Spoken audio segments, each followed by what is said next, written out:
오늘 예레미야 17장의 말씀 우리가 물가에 심어진 나무라는 제목으로 하나님의 말씀을 나눌 때에 주님께서 주시는 은혜와 또 교훈이 있기를 축복합니다. 하나님께서는 우리가 무슨 죄를 저질렀냐며 따지듯이 항변했던 유다 백성들에게 그들의 죄를 예레미야를 통해서 밝히셨습니다. 우리 16장 그 앞장 16장 11절과 12절의 말씀을 좀 볼까요? 예레미야 16장 11절 12절의 말씀입니다. 같이 읽겠습니다. 시작. 너는 그들에게 대답하기를 여호와께서 말씀하시되 너희 조상들이 나를 버리고 다른 신들을 따라서 그들을 섬기며 그들에게 절하고 나를 버려 내 율법을 지키지 아니하였음이라. 12절입니다. 너희가 너희 조상들보다 더욱 악을 행하였도다. 보라, 너희가 각기 악한 마음의 완악함을 따라 행하고 나에게 순종하지 아니하였으므로. 예레미야 이스라엘 백성들의 그 죄악에 대해서 고발했을 때에 유다 백성들은 우리가 무슨 죄를 저질렀습니까? 우리가 뭘 잘못했습니까? 뭘 잘못했길래 하나님 심판하십니까? 그렇게 따졌을 때에 이 말씀을 예레미야를 통해 주신 거예요. 너희 조상들은 나를 버리고 다른 신들을 따라서 그들을 섬기고 그들을 절하고 나를 버려서 내 율법을 지키지 않았다. 근데 너희가 너희 조상들보다 더욱 악을 행하였다. 그리고 오늘 17장의 말씀을 보시면은 그 이 유다 백성들의 죄가 1절에 뭐라고 되어 있습니까? 유다의 죄는 금강석 끝 철필로 기록되되. 뭐로 기록되어 있다고요? 금강석 철필. 여러분, 금강석이 뭐예요? 다이아몬드잖아요. 다이아몬드. 여러분이 다이아몬드는 가장 단단한 광물입니다. 여러분 혹시 기억나실지 모르겠습니다. 학교를 다닐 때에 그 과학 시간에 보면은 이 광물의 경도에 대해서 배울 때가 있어요. 경도가 가장 약하다라는 거는 무르다라는 거죠. 강하다라는 건 단단하다라는 거예요. 이게 긁어봐요. 서로 이렇게 긁어봐서 멀쩡한 거는 더 경도가 있는 단단한 거고, 긁히면은 약한 거죠. 그거를 비교를 쫙 해요. 가장 약한 것부터 가장 단단한 것까지. 가장 단단한 게 뭐냐면 금강석, 바로 다이아몬드를 말하는 거예요. 그 금강석 철필, 그 철필로 유다 백성들의 죄를 새겼다라는 거예요.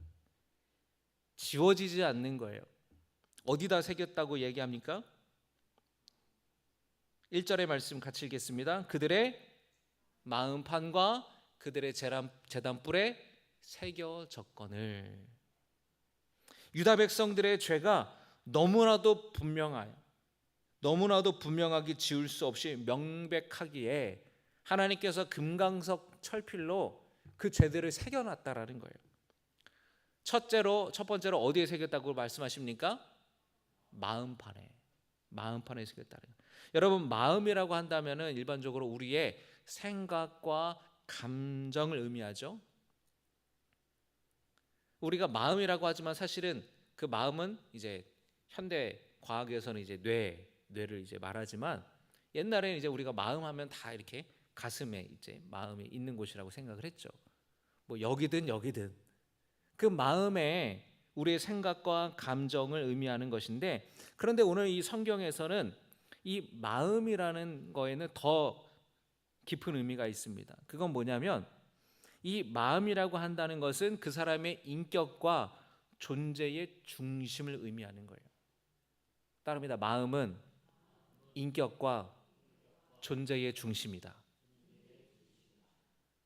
그러니까 유다 백성들의 그 죄에 대한 기록, 하나님께서 지울 수 없는 그 금강석으로 그들의 인격과 그들의 존재의 깊은 곳에 지워지지 않게 새겨졌다라고 말씀하시는 겁니다.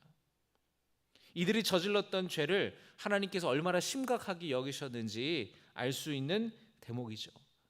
또 여러분 마음판 말고 또 어디에 새겨졌다고 말합니까? 그들의 제단 뿔에 새겨졌다라는 거예요. 여러분이 제단은 제사장들이 하나님께 제사를 드리는 곳이에요. 이 제물을 이제 바쳐서 제단에다가 이렇게 정사각형 제단에다가 이렇게 올려놓아서 불을 태워서 이렇게 제물을 바치는데, 그 예를 들면 이게 이게 제단이라고 한다면 끝에, 내 모서리 끝에 뿔이 이렇게 달려 있는 거예요. 제단 뿔. 이 제단 뿔이 뭐냐면 상징적인 게 있는 거예요.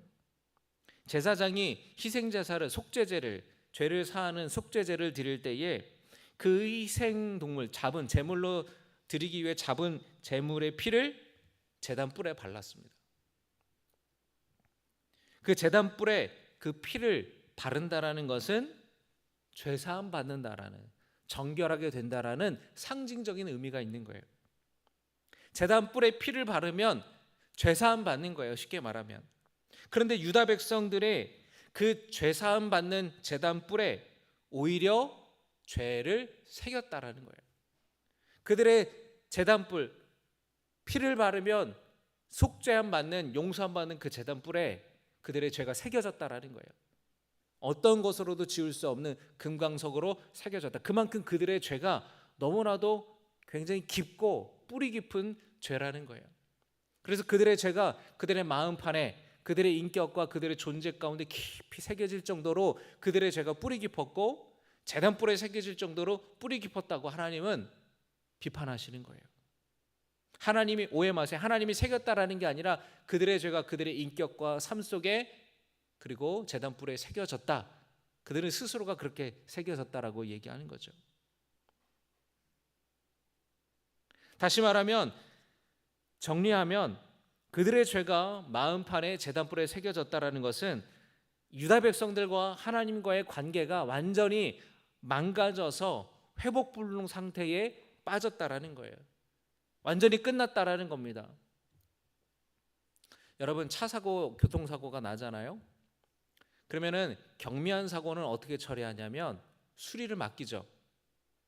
그런데 사고가 너무 커가지고 도저히 수리가 안 되면 어떻게 합니까? 폐차하는 거예요. 여러분, 지금 유다 백성들의 죄의 상태가 어떤 상태예요? 이거는 경미해가지고 며칠 수리 맡기고 일주일 수리 맡겨서 고칠 문제가 아니라 완전히 폐차시켜야 될 정도로 심각한 영적 불능의 상태에 빠져 있다라는 겁니다. 여러분, 쉽게 이렇게 이야기하니까 이해가 되시죠? 여러분이 이해 못하는 것 같은 표정을 지시면 제가 마음이 이제 불안해져. 어떻게 더 쉽게 설명을 해야 될까? 그런데 더 큰 문제가 있어요. 더 큰 문제가 있어요. 여러분, 2절을 보겠습니다. 17장 2절입니다. 시작. 그들의 자녀가 높은 언덕 위 푸른 나무 곁에 있는 그 제단들과 아세라들을 생각하도다. 더 큰 문제가 뭐냐면, 지금 유다 백성들 그 다음 세대, 그 자녀들도 부모 세대의 우상 숭배를 그대로 따르고 있다라는 거예요. 산에, 높은 산에 푸른 나무, 아주 잎이 무성한 그런 큰 나무에 마다 우상들을 섬기기 위한 제단들을 쌓았다 그랬잖아요. 산당들을 쌓았어요. 거기서 바알과 아세라에게 제사를 드리고 섬겼다라는 거예요. 그리고 그 여신, 여사제들과 이 영적인 음란함이 아니라 심지어 실제로 그 여사제들과 성적인 음란함을 저질렀습니다. 왜냐하면 이 바알과 아세라는 다산의 상징이었기 때문에, 풍요의 상징이었기 때문에 그래요. 그래서 이 바알과 아세라를 섬기는 여사제들과 성적인 관계를 맺어서 하는 것이 하나의 종교 행위였어요. 그 사제들과 성적인 음란한 행위를 하는 것 자체가 풍요를 비는 종교 의식이었다라는 거예요. 하나님 보시기에 너무나 악한 행위들을 부모들뿐만 아니라 그 다음 세대까지 행하고 있었다라는 것입니다. 여기서 여러분 2절 끝에 생각하도다, 여러분 그런데 이게 그냥 마음으로만 생각하다라는 뜻이 아니에요. 이 말은 마음으로 따른다라는 겁니다. 생각만 하는 게 아니라 그 마음 깊숙한 곳에서 바알과 아세라와 같은 우상들을 섬기고 마음 깊은 곳에서 그 우상들을 따랐다라는 것이에요. 다음 세대까지 그 우상 숭배가 뿌리 깊이 침투해 있었다라는 것입니다. 분명히 하나님께서는 하나님을 사랑할 것을 마음판에 새기고 또 자녀들에게 부지런히 가르치라고 하셨어요. 신명기 6장 5절에서 7절의 말씀을 보겠습니다. 신명기 6장 5절에 7절입니다. 너는 마음을 다하고 뜻을 다하고 힘을 다하여 내 하나님 여호와를 사랑하라. 오늘 내가 내게 명하는 이 말씀을 너는 어디에 새기라고요? 마음에. 아까 마음이 무슨 뜻이라 그랬어요? 생각과 감정뿐만 아니라 인격과 존재의 중심이라 그랬어요. 거기에 뭘 새기라는 거예요?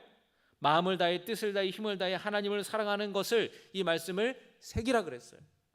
그리고 여러분 7절의 말씀 같이 읽겠습니다. 내 자녀에게 부지런히 가르치며 집에 앉아 있을 때든지 길을 갈 때든지 누워 있을 때든지 일어날 때든지 이 말씀을 강론할 것이며. 부지런히 자녀들에게 가르치라 그랬어요. 근데 여러분 완전히 거꾸로 지금 유다 백성들이 거꾸로 하고 있는 거예요. 너무나 충격적인 상태라는 거죠. 하나님을 경외하는 삶을 자녀들에게 가르치라고 했는데 지금 신앙의 유산을 바알 숭배 사상을 물려주고 있다라는 거예요. 여러분은 여러분의 자녀들에게, 여러분의 자손들에게 하나님을 경외하고 사랑할 것을 부지런히 가르치고 있습니까? 여러분 신앙을 잘 전수하고 있으신가요? 어떻게 하면 더 많은 재산을, 유산을 남겨줄지, 땅을 남겨줄지, 내가 운영하는 회사를 남겨줄지, 거기에만 여러분 몰입되어 있지는 않습니까? 돈과 소유하는 것과 성공하는 것, 자기 욕망을 추구하며 살아가며 자기 자신을 숭배하게 하는 것이 현대판 우상 숭배예요. 과거에는 여러분 바알과 아세라와 같은 형상 앞에 절하는 것이 우상 숭배였다면 오늘날의 우상 숭배는 자기 자신의 쾌락을 쫓고 더 가지려고 하고 더 많은 것을 소유하려고 하고 욕망 가운데에 추구하며 살아가는 것이 현대판 우상 숭배라는 거예요. 우리가 교회를 다닌다고 하면서도 우리의 실제 삶에서는 돈을 추구하고 탐욕을 추구하고 세상적인 것을 추구하고 모든 것이 내 중심적으로 살아간다면 여러분 그 모습을 보고 누가 배우는 거예요? 자녀들이 배우는 거예요. 자녀들도 그런 모습을 그대로 받아들이게 되는 겁니다. 삶으로 보여줘야 자녀들이 그 믿음을 배우게 되는 겁니다. 세상은 말합니다. 네가 원하는 걸 다 가져라. 네가 주인이야. 교회를 다니면서도 우리의 삶이 변하지 않는다면, 우리의 추구하는 가치들이 달라지지 않는다면 자녀들은 신앙을 배우지 못하고요. 그리고 부모 모습을 보면서 내가 신앙생활할 이유를 찾지 못하는 겁니다. 우상숭배적인 그런 현대판 우상숭배의 가치관들을 사회와 문화 속에서 그대로 받아들이게 돼요. 단순히 자녀들을 교회 보낸다고 저절로 신앙이 자라는 것이 아니라는 겁니다. 부모가 어떻게 가르치냐에 따라서 어떤 가치관을 중요하게 생각하느냐에 따라 자녀들은 신실한 하나님의 사람으로 살 수 있고 그렇지 않을 수도 있다라는 겁니다. 여러분 아프리카 속담에 이런 말이 있습니다. 한 아이를 키우려면 온 마을이 필요하다. 여러분 이게 무슨 뜻이에요? 한 아이를 건강하게 바른 사람으로 키우기 위해서는 한두 사람의 노력 가지고 되는 것이 아니라는 거예요. 부모의 노력으로만 되는 것도 아니고 학교에서만 그 교육으로 되는 것이 아니라 온 마을이, 온 사회가 다 관심을 갖고 애써야 된다라는 것이에요. 우리의 가정과 교회가 모두 힘을 쏟아야 된다라는 것입니다. 신앙에 대해 자녀들과 대화하지 않은 가정이 많아요. 교회 다닌다고 하면서. 신방을 하면서 저도 은혜 받을 때가 많고 도전을 받을 때가 많아요. 매일은 아니지만, 애들이 바쁘니까 매일은 아니지만 주일만큼은 또 일주일에 날을 정해놓고 아이들과 함께 성경을 읽고 또 그 말씀을 묵상하고 나누는 그런 가정이 있어요. 말씀을 과연 이 말씀의 뜻이 무엇인지, 그리고 우리가 어떻게 말씀대로 살아가야 할지를 고민하는 거예요. 예수님께서 누가 오리를 가자고 하면 십리를 가져라. 누가 더 달라고 하면 그 이상을 해줘라는 그 말씀, 원수를 사랑하라는 말씀, 그 말씀을 어떻게 아이들이 학교에서 실천할 수 있을까? 아이들이 스스로 고민해 보는 거죠. 얼마든지 우리가 할 수 있는 게 많잖아요. 그런 이야기들을 나누는 거죠. 단지 교회 다니는 정도가 아니라 세상에서 정말로 치열하게 하나님이 원하시는 방법대로, 하나님이 원하시는 삶의 모습으로 살아가는 거예요. 여러분의 가정이 그렇게 되기를 주님의 이름으로 축복합니다. 가정 예배 드리는 가정이 있습니까? 조심해야 돼요. 결론은 아빠의 잔소리, 엄마의 잔소리로 끝날 가능성이 굉장히 높기 때문에 그래요. 가정 예배 드리는 걸 애들이 싫어하는 거예요. 왜냐하면 아빠의 훈계, 엄마의 잔소리로 끝나기 때문에. 그게 아니라 하나님의 뜻이 무엇인지, 우리 가정을 향한, 우리 각자를 향한 하나님이 원하시는 것이 무엇인지, 아빠는 직장에서 이렇게 그러면은 살아가려고 노력할게. 너는 학교에서 어떻게 이 말씀을 실천해 보려고 하니? 우리 한 주간 동안 그렇게 살아보자. 그렇게 서로 응원하고 격려하며 주님 뜻대로 살기를 실천하는 거예요. 교회에서는 자녀들이 하나님과 인격적으로 만날 수 있는 체험을 할 수 있도록 노력해야 됩니다. 주일마다 하나님의 말씀을 가르칩니다.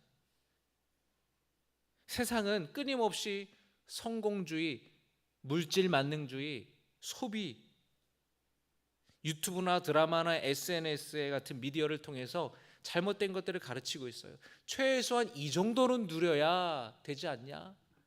이 정도 외모는 돼야 되지 않냐? 여러분, 학생들, 중고생들, 청년들이 가장 많이 관심을 갖고 있는 게 뭔지 아세요? 외모예요. 외모. 공부. 계속해서 세상은 비교하게 만든다는 거예요. 끊임없이 그런 세속적인 가치관들이 쏟아질 때에 우리는 다음 세대가 이런 문화 가운데에서 정말로 돈과 성공이 전부냐? 참된 행복이 뭐냐? 참된 행복은 어디서 오는 것이냐? 그렇게 질문하며 진짜 크리스천으로 살아갈 수 있도록 우리는 가르쳐야 돼요. 특별히 여러분이 이제 여름이 되면서 교육부 각 부서별로 여름 행사들을 진행합니다. 여러분 성경학교와 수련회에 참석하는 게 정말로 중요해요. 왜냐하면 이 시기는 다시 오자는 시기예요. 여러분, 지금 여러분 여름 성경학교나 수련회 하십니까? 아니에요. 그거는 학생 때, 청년 때만 누릴 수 있는 거예요.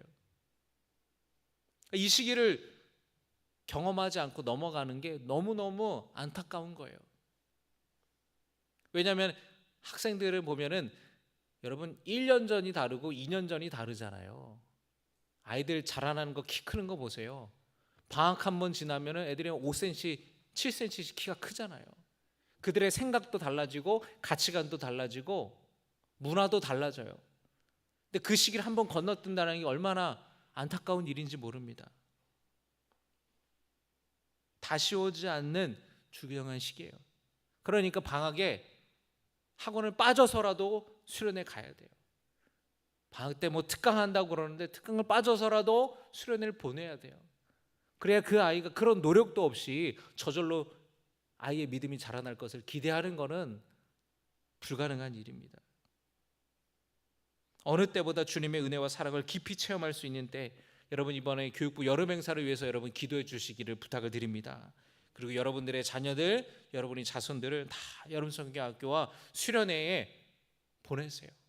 주변에 보내야 되나 말아야 되나, 이번에 우리 가족 여행이랑 겹치는데, 그럴 때 여러분 고민하는 분이 여러분 주변에 누가 있다면, 아니에요 집사님, 아니에요 권사님, 얼마나 중요한 시기인데, 그리고 애들이 같이 가는 걸 원하지 않을걸요. 엄마 아빠만 휴가 가고 애들은 보내세요. 용돈 많이 줘서 그럼 애들이 더 좋아할지도 모른다고. 그렇게 여러분 권면하시기를 부탁을 드립니다. 자신들뿐만 아니라 자녀들까지도 우상 숭배에 빠져 있었던 유다 백성들에게 하나님이 말씀하시는 거예요. 17장 5절 6절의 말씀 보겠습니다. 여호와께서 이와 같이 말씀하시니라. 무릇 사람을 믿으며 육신으로 그의 힘을 삼고 마음이 여호와에게서 떠난 그 사람은 저주를 받을 것이라. 6절 같이 읽겠습니다. 그는 사막의 떨기나무 같아서 좋은 일이 오는 것을 보지 못하고 광야 간조한 곳 건건한 땅, 사람이 살지 않는 땅에 살리라. 여러분 5절 보세요. 하나님이 뭐라고 말씀하십니까? 무릇 사람을 믿으며 육신으로 그의 힘을 삼고 마음이 여호와에게서 떠난 사람은 저주를 받는다 그랬습니다. 하나님의 심판이 있을 거라는 겁니다. 유다 백성들은 하나님을 믿고 하나님을 의지하기보다는 사람을 믿었어요. 육신의 힘을 믿었어요. 정치적으로 이방 나라들과 동맹을 맺었습니다. 이방 나라들을 의지했어요. 자기 힘을 의지했어요. 자기 지혜와 경험을 의지했어요. 그런데 그런 것들은 언제나 사라질 수 있는 거예요. 실패할 수 있는 겁니다. 변할 수 있는 겁니다. 여러분 역사를 보세요. 우리나라를 중심으로 러시아, 일본, 중국, 미국의 외교 관계가 시시각각 변하잖아요. 변하는 거예요. 이거는 내 편이었던 나라가 내 편이 아니게 될 수도 있고, 한때 적이었던 나라와 손을 잡을 수도 있잖아요. 지금 남유다 백성들이 하는 모습이 뭐예요? 하나님을 의지하지 않고 강대국을 의지하는 거예요. 아수르가 쳐들어오니까, 바벨론이 쳐들어오니까 애굽을 의지하는 거예요. 하나님을 의지하라고 하나님께서 선지자들을 통해서 말씀하셨는데 귀담아 듣지 않았던 겁니다. 6절에서 하나님은 그렇게 하나님을 떠난 유다 백성들의 사막의 떨기나무 같다라고 말씀하십니다. 사막의 떨기나무, 여러분 한번 떠올려 보세요. 사막, 그 광야 한가운데에 있는 떨기나무. 이 떨기나무는 아주 무성하고 푸르고 큰 나무일까요?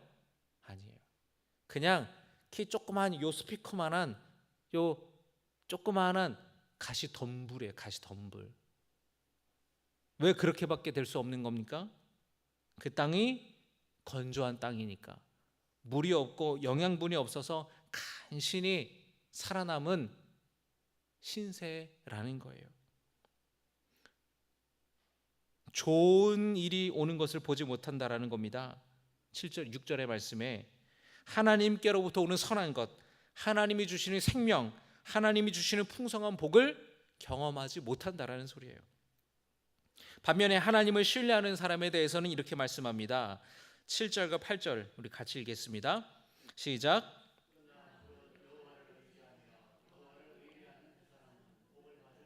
여호와를 의지하며 의뢰하는 그 사람은 복을 받을 것이라. 8절 이어서 읽겠습니다.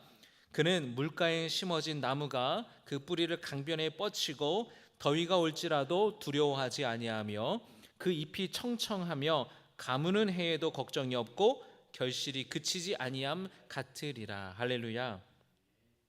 여러분 사람을 믿었다 그랬잖아요. 육신의 힘을 의지하고 유다 백성들이 그 믿다와 여기서 7절에 여호와를 의뢰하는 그 의뢰하다가 같은 단어가 사용됐어요. 여러분 사람은 믿을 대상이 아니에요. 우리가 믿어야 되는 대상은 누굽니까? 하나님이에요. 하나님. 사람 의지하면은요, 사람 믿으면은요, 어떻게 돼요? 발등에 어떻게 돼요? 발등에 어떻게 돼요? 도끼 찍히잖아요. 믿는 도끼에 발등 찍히잖아요. 우리 조상들이 다 얼마나 그 지혜가 있는 겁니까? 믿는 도끼에 발등 찍힌다. 사람 믿으면 어떻게 돼요? 발등 찍히는 거예요. 그 사람이 나빠서가 아니에요. 연약하니까. 의지하고 의존할 대상이 되지 못한다라는 겁니다. 우리가 믿고 의지할 대상은 오직 하나님이십니다. 할렐루야. 여러분, 남편 믿지 마세요. 아내들 믿지 마세요. 자식들 믿지 마세요. 여러분, 자식들이 여러분 노후 보장해 주지 않아요. 누구 의지해야 돼요? 하나님 의지해야 돼요. 하나님 바라봐야 돼요. 사람 바라보면 실망해요. 사람 바라보면 시험 들어요. 하나님 바라보시기 바랍니다. 하나님을 믿는다라는 것은 어떤 것과 같습니까? 물가에 심어진 나무와 같대요. 아까는 뭐예요? 사막의 떨기나무. 그러나 하나님을 믿는 것은 물가에 심어진 나무 같다라는 겁니다. 그 뿌리가 강가에 깊이 뻗치고 있어서 계속해서 그 물과 영양분을 공급받을 수 있어요. 비가 오지 않아도 걱정할 필요가 없습니다. 날씨가 더워도 걱정할 필요가 없어요. 왜냐하면 그 깊은 뿌리로 인해서 강가에서 언제라도 그 물을 공급받을 수 있기 때문에 걱정할 필요 없고 불안해할 필요가 전혀 없는 겁니다. 여러분, 하나님께 뿌리를 내리는 사람은 하나님과 연결된 인생이에요. 세상이 변하고 주변의 환경이 달라지고 그래서 어려움이 찾아오더라도 불안해할 필요가 없다라는 겁니다. 흔들릴 필요가 없다라는 겁니다. 왜냐하면 그 인생이 하나님과 연결되어 있기 때문에, 하나님께 뿌리를 내리고 있기 때문에 하나님께서 우리를 도와주시고 하나님께서 우리를 붙들어 주실 것을 우리는 믿기 때문에 그렇습니다. 영원한 생명의 강이 되시는 하나님께서 변함없이 지속적으로 우리를 붙들어 주시고 필요한 모든 것을 공급해 주시는 분임을 여러분 믿으시기를 바랍니다. 여러분, 시편 1편에도 비슷한 말씀이 기록되어 있습니다. 시편 1편 2절의 말씀 보겠습니다. 오직 여호와의 율법을 즐거워하여 그의 율법을 주야로 묵상하는도다. 3절, 그는 시냇가에 심은 나무가 철을 따라 열매를 맺으며 그 잎사귀가 마르지 아니함 같으니 그가 하는 모든 일이 다 형통하리로다. 할렐루야. 하나님의 율법을 즐거워하고 묵상하는 사람, 성경 말씀을 즐거워하고 묵상하는 사람은 시냇가에 심은 나무 같다라는 거예요. 마르지 않는다라는 겁니다. 풍성한 열매를 맺는다라는 거예요. 모든 일이 다 형통하게 된다라는 것입니다. 여러분, 바라기는 오늘 예레미야의 말씀처럼, 이 시편의 말씀처럼 하나님을 믿고 하나님을 의지하고 의뢰하는 사람 되어서, 그런 인생 되어서 시냇가에 심어진 나무 같은 풍성한 은혜가 여러분에게 있기를 주님의 이름으로 축복합니다. 그리고 하나님께서 한 가지 더 당부하세요. 그것은 바로 안식일을 거룩하게 지키라는 말씀이에요. 유다 백성들의 근본적인 죄악이 무엇입니까? 하나님을 떠난 것이고 우상 숭배한 것이죠. 안식일은 가장 중요한 하나님과의 약속이에요. 하나님을 섬기고 하나님을 예배한다라는 약속입니다. 하나님을 의지한다는 신앙의 증거예요. 내 삶의 주인이 하나님이심을 인정하는 것이고 하나님을 믿는 표현이에요. 여러분, 예배를 여러분 목숨처럼 여길 때에 하나님께서 은혜 주시고 마르지 않는 시냇가에 심은 나무와 같이 복 주시는 분임을 믿으시기 바랍니다. 마르지 않는 시냇가에 심어진 나무와 같은 은혜가 여러분에게 있기를 축복합니다. 말씀을 정리하겠습니다. 여러분, 하나님 의지하고 살아가시기 바랍니다. 말씀 붙들고 살아가시기 바랍니다. 예배를 여러분 목숨처럼 여기고 소중하게 지키며 살아가시기 바랍니다. 그럴 때에 여러분, 그런 변화된 여러분의 온전한 신앙의 모습이 여러분의 자녀 세대들에게도 이어져 가기를, 시냇가에 심은 나무처럼 풍성한 생명의 물과 은혜와 복을 공급받는 복된 인생 되시기를 축복합니다.